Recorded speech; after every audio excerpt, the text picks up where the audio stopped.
నమస్కారం అండి ప్రతినిధులందరికీ. మాది వైరా అండి. మేము 2000 సంవత్సరంలో అమ్మగారు చనిపోయారు. అమ్మమ్మ గారిది ప్లాటు అమ్మగారికి ఇచ్చారు. ఆ అమ్మగారు చనిపోగానే మేము కోర్టులో పెట్టాము. దాన్ని కోర్టులో పెడితే మా తమ్ముడు మొత్తం మాకు తెలవకుండా అమ్మేశాడండి ఆస్తి అంతా. ఆ కోర్టులో 2006లో మాకు జడ్జిమెంట్ ఇచ్చారు. ఆ ప్లాట్ను చెరసగం చేశారు. కొన్నవాళ్ళు మాకు తెలవకుండా కొన్నారు కాబట్టి కోర్టు జడ్జిమెంటు చెరసగంగా పంచిందండి. దాంట్లోకి మేము ఇవ్వనని చెప్పి రమేష్ రెడ్డి గారు అన్నారు. కొన్నది అతను రమేష్ రెడ్డి అన్నతను 750 గజాలు, 180 గజాలేమో కిలారు ఝాన్సీకి అని కొన్నారు. ఆ తర్వాత మా కోర్టు ఇచ్చింది కాబట్టి పంచారు. రాంబాబు అనే అతను మాకు అటువైపున వస్తే ఇటువైపుకి ఇచ్చాడు. ఎటైనా సరే ప్లేస్ వచ్చింది కదా అని మేము అనుకున్నాం. అయిన తర్వాత మేము గంపలగూడెం అనే ఊళ్ళో ఉండేవాళ్ళం అండి. ఆ ఊళ్ళో ఉంటుంటే మాకు ఫోన్లు వచ్చినాయి, ఇట్లా మీ ప్లాట్ని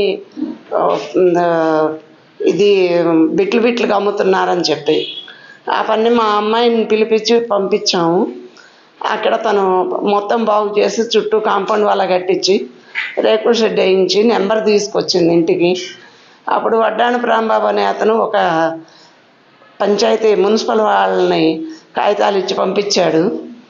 ఏంటి మీరు మున్సిపాలిటీ అథారిటీ లేకుండా మీరు ఇట్లా చేస్తున్నారని. మేము నెంబర్ ఆల్రెడీ డబ్బులు కట్టి తీసుకున్నామని చెప్పాను. అయిన తర్వాత సైదులు అనే వ్యక్తి మా ప్రహరీ పడుతుంటే ఆ అమ్మాయి వచ్చి కట్టించింది. అమ్మ పడలేదు ఇబ్బంది అని చెప్పి కట్టిస్తే అది పడిపోతుందండి. పడిపోతుంటే మళ్ళీ తీసేయించి బ్రిక్స్ పెట్టిద్దామని కనుక్కుంది.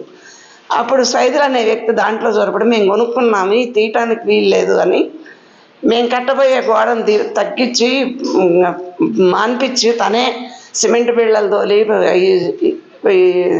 సిమెంట్ బిళ్ళలు తోలి ఇసుక తోలి తనే మా ప్లాట్లో మొత్తం పెట్టుకొచ్చాడండి. కొలత లేదు, పాడు లేదు, అతనికి సంబంధం లేని విషయం అది. కొన్నది రమేష్ రెడ్డి. ఆ ప్లాట్లోకి ఒక టీచరు, ఒక ఇతను సైదులు పణితి సైదులు అనే వ్యక్తి వచ్చారు. వచ్చి మమ్మల్ని మా గోడలు పడగొట్టడం, మమ్మల్ని కొట్టడం, చేయటం, మమ్మల్ని తిట్టడం. పోటు మధు అనే వ్యక్తి, వడ్డాణపు శ్రీను అనే వ్యక్తి, వడ్డాణపు రాంబాబు అనే వ్యక్తి, పణితి సైదులు అనే వ్యక్తి నలుగురు కలిసి మమ్మల్ని నానా హెరాస్మెంట్ చేస్తున్నారండి. సరే మేము రేకుల షెడ్లో ఉండలేక నాకు చెయ్యి ఇరిగిందండి. హార్ట్ అటాక్ వచ్చింది. హాస్పిటల్లో ఉన్నాను. ఈ బాధ అంతా పడలేక మా అమ్మాయి వచ్చి ఏదో 2 గదులు కడదామని చెప్పి మా అల్లుడు గారితో మాట్లాడి ఇల్లు కట్టడం మొదలుపెట్టిందండి. అది మొన్న మైందా తుఫాన్లో గోడ పడిందని మేము పడేసామని మా మీద కేసులు పెట్టడం చేస్తున్నారు. మా ఇల్లు కట్టనివ్వటం లేదండి. మాకు వచ్చే పని వాళ్ళని రానివ్వటం లేదు. నేను ఏం చేయాలి నాకు అర్థం కాక నేను కలెక్టర్ గారి దగ్గరికి వచ్చాను సార్, ఇవాళ ఎస్పీ గారి దగ్గరికి వచ్చాను న్యాయం చెప్పమని.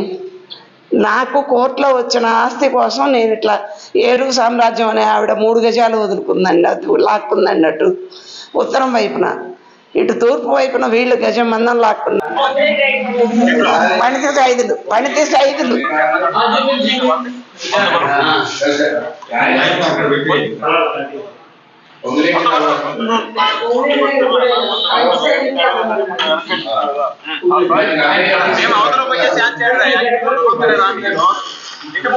మీరందరూ మాట్లాడకుండా వినండి. చెప్పు. మేము మా వరకు మేము ఆడ తాడు వరకు కట్టుకున్నాం. బ్రహ్మాండం ఉంది, దానికి అదే వాళ్ళ గోడ మీద వాళ్ళు పట్టుకొని ఈ సంపన్న గోడ ఫిల్ చేస్తూ అది తీసేయమని చెప్పండి.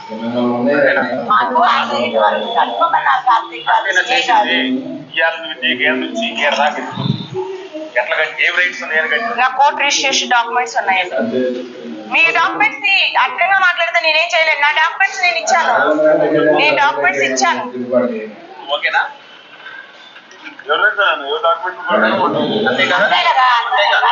వాళ్ళ డాక్యుమెంట్ లో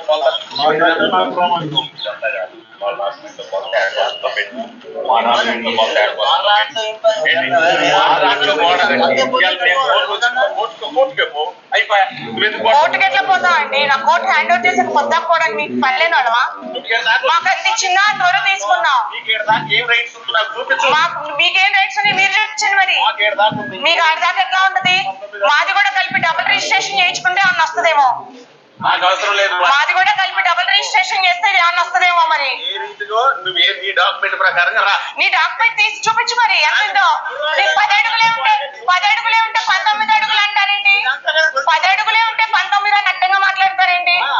10 ఉంటే 19 అంటారేంటి?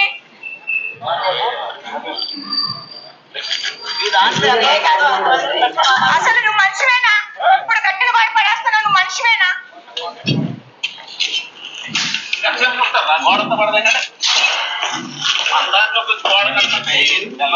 ఇట్లా మమ్మల్ని ఏడిపిస్తున్నారండి.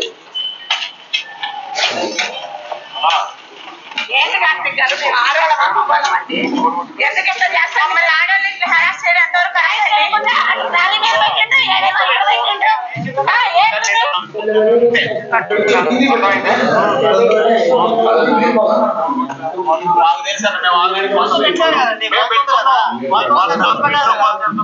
చూసాం. ఎస్ఐ గారి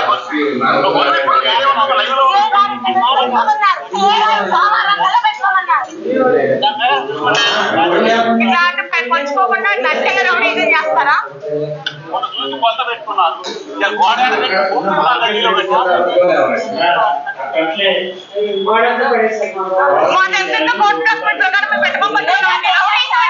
అది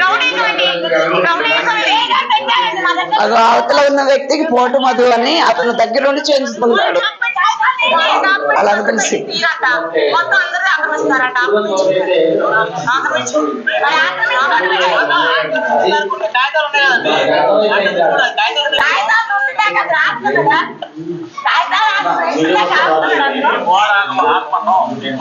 వీళ్ళకేం సంబంధం ఉందా? ఆ ప్లాట్తో వీళ్ళకేమైనా సంబంధం ఉందా? అది మా అమ్మమ్మ గారిది. నాకు సగం పంచిపెట్టారు కోర్టు. వీళ్ళకేమైనా సంబంధం ఉందండి? కొన్నది రమేష్ రెడ్డి. అతను బయటికి రావటం లేదు.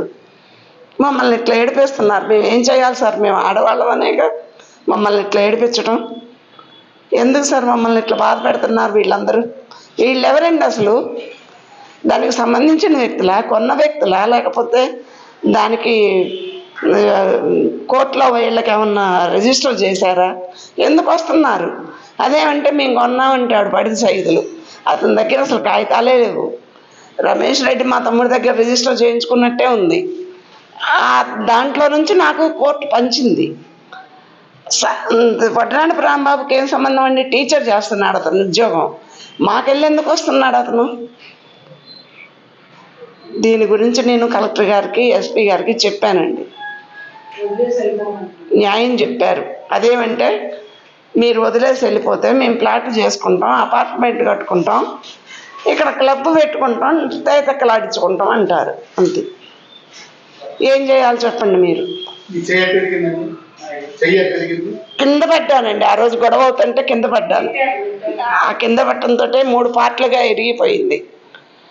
ఇదంతా 3 పార్ట్లు నుజ్జు నుజ్జు అయిపోతే ఆపరేషన్ చేయమంటే ఏ డాక్టర్ చేయలేదండి. ఆ రోజున నేనేం చేయలేక మెదలకుండా ఇట్లా దానిలాగానే బతుకుతున్నానండి. కాళ్ళు పడిపోయినాయి, చెయ్యి పడిపోయింది. నేను ఉండాలంటే నాకు తోడు కావాలి. మా అమ్మాయిని రప్పించుకున్నా. మా అమ్మాయి 1 గది 2 గదులు వేస్తే మా అమ్మ ఉంటుందని చెప్పి డాబా కడుతుంటే దానికే అడ్డం తిరుగుతున్నారండి. మాకు విముక్తి కావాలి. అది మేము కోర్టు ద్వారా తెచ్చుకున్నాం. మా పూర్వీకుల స్థలం అదండి. మాకు న్యాయం కావాలి. అది ఎవరి నుంచి కొన్నది కాదు, ఎవరి నుంచి అపగా తీసుకున్నది కాదు. మేము స్వతంత్రంగా మా ప్లాట్ను మేము చేసుకుంటున్నాం. మా ప్లాట్లో మేము పని చేసుకుంటున్నాం. అలాంటప్పుడు వాళ్ళు ఎందుకు అడ్డం వస్తున్నారు? వాళ్ళు ఎవరు? పనితి సైదులు, పోటు మధు, వడ్రాణపు రాంబాబు, వడ్రాణపు శ్రీను. ప్లాట్ కావాలని. మా అమ్మమ్మ తల్లి కొన్నదండి. మా అమ్మమ్మ తల్లి కొన్నది. 70 ఏళ్ళ నాడు కొన్నది. అది మొత్తం 950 గజాలు కొంటే అడుగుని ఇడుకోను 930 మిగిలింది. అమ్మమ్మ తల్లి కొని అమ్మమ్మకి ఇచ్చారు. అమ్మకి ఇచ్చింది.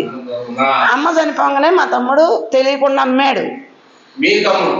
మా తమ్ముడు అమ్మాడు 2003లో. మా అమ్మ చనిపోగానే మేము 2000లోనే కోర్టుకు వెళ్ళాము. మొత్తం అమ్మాడు. అయితే కోర్టుకి వెళ్తే మీకు అందులో కోర్టు 465 గజాలు ఇచ్చింది. అయితే ఇప్పుడు అందులో మాకు అమ్మాయి కాబట్టి మాకే వస్తుందని అంటున్నారు వాళ్ళు, ఏమన్నా మళ్ళీ ఇష్టం మాది కూడా వాళ్ళకి ఇవ్వాలని అంటే అమ్మ అంటున్నారా? అమ్మమనైనా గుంజుకొనైనా ఎట్లనైనా సహా చేయాలని ఇప్పుడు వాళ్ళకి కావాలని. అది ఈ విషయంలో వసంత కుమార్ గారు హెల్ప్ చేశారండి. ఇప్పుడు మీకు 465 గజాలండి. అవునండి, కోర్టు రిజిస్ట్రేషన్ చేసింది. మా తమ్ముడికి చేయలేదండి కోర్టు రిజిస్ట్రేషన్. రమేష్ రెడ్డి గారికి 750 గజాలు అమ్మారు. 180 గజాలు ఝాన్సీ అని కిలార్ ఝాన్సీ గారు కొన్నారు. అమ్మేయలేదు, అది అట్లనే ఉంది. దాంట్లోనే మా కోర్టు 465 ఇచ్చింది. మేము 2000లో కోర్టుకు పోయామండి. నేను 2000లో కోర్టుకు పోయానండి. 2003లో అతను కొన్నాడు మా తమ్ముడి దగ్గర, నాకు తెలవకుండా. కోర్టుకి ఎట్ట తెలుస్తుందండి అతను కొన్న సంగతి? మేము కోర్టుకు పోతే అది కోర్టు అమ్మటానికి వీల్లేదని పెట్టింది. మా తమ్ముడు మొత్తం తీసుకొని అమ్మేసుకున్నాడు. అమ్మేసినప్పుడు నా వాటా కోర్టులో అంతే ఉంటది కదండి, అది నాకు ఇచ్చారు.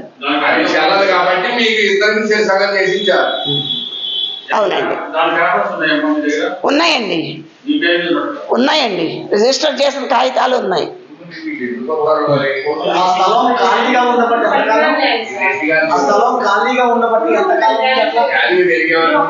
మేము 2016లో మేము టేకులు వేసామండి. టేకులు కొట్టేసి మొన్న 2003లో 2023లో మేము బాగు చేసుకుని రేకుల షెడ్ వేసుకున్నాం.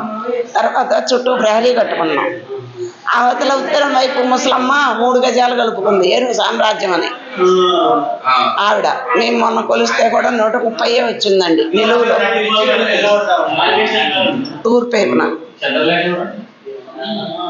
తూర్పు వైపున 133 గజాలకి 130 వచ్చిందండి, 129 వచ్చింది. ఆవిడ కాజేసి పైగా మాకు అసలు మున్సిపాలిటీ కాలువ కూడా అంత గబ్బు రాదండి, అట్లా తిట్టుద్ది మమ్మల్ని. ఆమె దగ్గరే ఉందండి, మాకు ఇవ్వటం లేదు. మేము అంతవరకు గోడ కట్టేసుకొని కట్ చేసి తూర్పు వాయువు మూల కట్ చేసి తూర్పుకి ఆవిడ కట్ చేసుకున్నంత లెక్క వదిలేసి మేము గోడ కట్టుకున్నాం. గోడ కట్టి ఇల్లు నిర్మించుకుంటున్నాం అట్లా అనమాట. ఇప్పుడు అది ఆ ప్లాట్ని ఆ ప్లేస్ని మాకు ఎవరు ఇవ్వాలి? అది కోర్టు రిజిస్టర్ చేసింది. అటు 33 గజాలు, ఇటు 33 గజాలు. ఈ అడ్డంలో 32 రిజిస్టర్ చేసింది. ఈ 33 గజాల్లో ఆవిడ తీసుకున్న ప్లాట్ ఎవరు ఇప్పిస్తారండి? పోలీసులా, కలెక్టరా, న్యాయశాఖ? మీరు ఇప్పించాలనే కదా నేను కోరుకునేది. ఆవిడ అట్లా కాజేసి పైగా మమ్మల్ని ఇట్లా తిడుతుందండి పిచ్చి పిచ్చిగా. పెట్టామండి. వసంత్ కుమార్ గారు మా ప్లాటు ఇట్లా తీసుకున్నారు అని చెప్పి రమేష్ రెడ్డి గారు పోయి మేమిద్దరం, నేను మా అమ్మాయి చెలరేగిపోతున్నామని చెప్పి మాట్లాడారట. తెల్లవారు మేము కాగితాలు పట్టుకొని వెళ్ళాం. ఆయన గారు అన్నారు ఇదంతా టమ్కేశారు, కోర్టు ద్వారా జానకి రామారావు గారు వాదించారు. 2000లో ఆవిడ కోర్టుకు పోయింది తమ్ముడు మీద, తల్లి ఆస్తి కాబట్టి అని చెప్పారు. చెప్పితే వాళ్ళు అన్నారు ఇది మా వాళ్ళకి రాదండి అని అడిగారు. వాళ్ళు అమ్మటి వచ్చిన వాళ్ళు తీస్తే లోపల ఏంట్రా అన్నారు వసంత్ కుమార్ గారు. న్యాయమే చెప్పారు కదండి. మరి ఈవిడ మా ప్లేస్ తీసుకొని ఈవిడ ఇవ్వటం లేదు. అదేమని సాగర్ గారు చెప్తే ఇప్పించలేదు. అది ఈ 4 గజాలు మాకు ఇప్పించాలి కదండి. మొన్న ఎంఆర్ఓ ఆఫీస్ వాళ్ళు కూడా కొలతలు వేశారు. ఆ ప్లాట్ ఆవిడకి 62 గజాలు ఉందా, 65 గజాలు వచ్చింది ఆవిడకి. మాకు 33 గజాలు, 133 ఉండాల్సింది 129 వచ్చింది. అది అందుకని ఈశాన్యం కట్ అవుతుందని మేము అడ్డంగా గోడ కట్టేసి ఇల్లు నిర్మించుకుంటున్నామండి. ఇప్పుడు చచ్చిపోయాడు.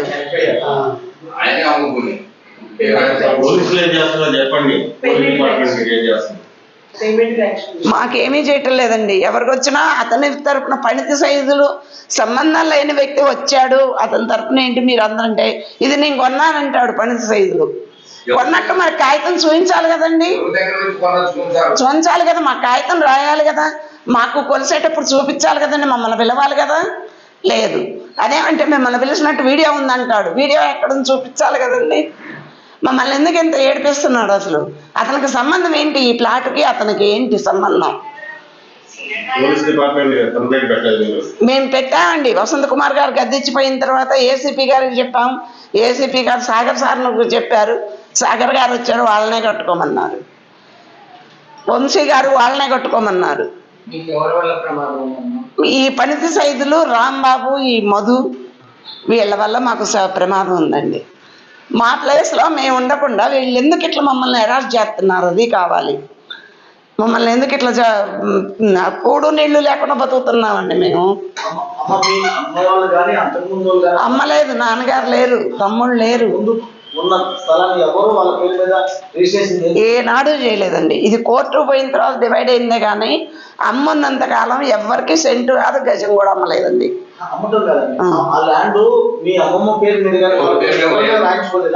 ఎవ్వరూ రాయించుకోలేదండి, ఎవ్వరికి సంబంధం లేదు.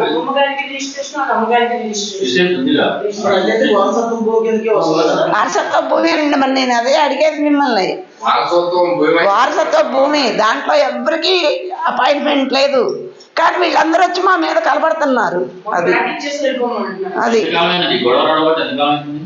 3 ఏళ్ల నుంచి ఇదే గొడవ అండి. మేమంతకుముందు విజయవాడలో, హైదరాబాద్లో, అదే ఆంధ్రాలో ఉండేవాళ్ళం. ఆ విజయవాడ నుంచి మేము ఇక్కడికి వచ్చి మేము ఇదంతా బాగు చేసుకొని కాంపౌండ్ వాళ్ళ కట్టుకొని రేకుల షెడ్ వేసుకొని ఉంటున్నాం. అప్పటి నుంచి మమ్మల్ని అరెస్ట్ పెడుతున్నారు.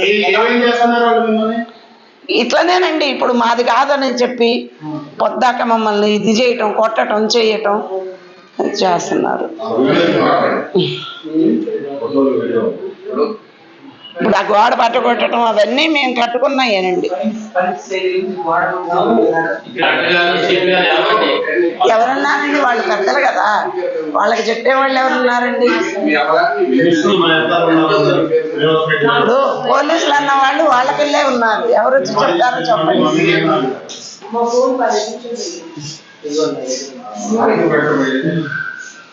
ఎవరికి పెడితే ఎవరు వింటున్నారండి? పిచ్చి తిట్టు తిట్టారండి. అమ్మ నా కూతురు నోటికి పట్టిన బట్టి తిట్టారు.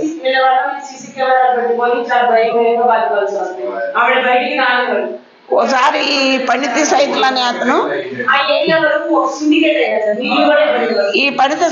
అతను గాంధీ అని ఒక తాగుబోతుని తీసుకొచ్చి మా మీద పంపు పీకేస్తా, మీరు ఈ ఊళ్ళో ఉండడానికి వీల్లేదనంటే ఈ సార్ పనితి సైదులు అనే వ్యక్తి ఈ ఊళ్ళో ఉండడానికి వీల్లేదని చెప్పి ఇచ్చాడు గాంధీ అని. అతన్ని కమిషనర్ దగ్గర తీసిపోయాం కూడా.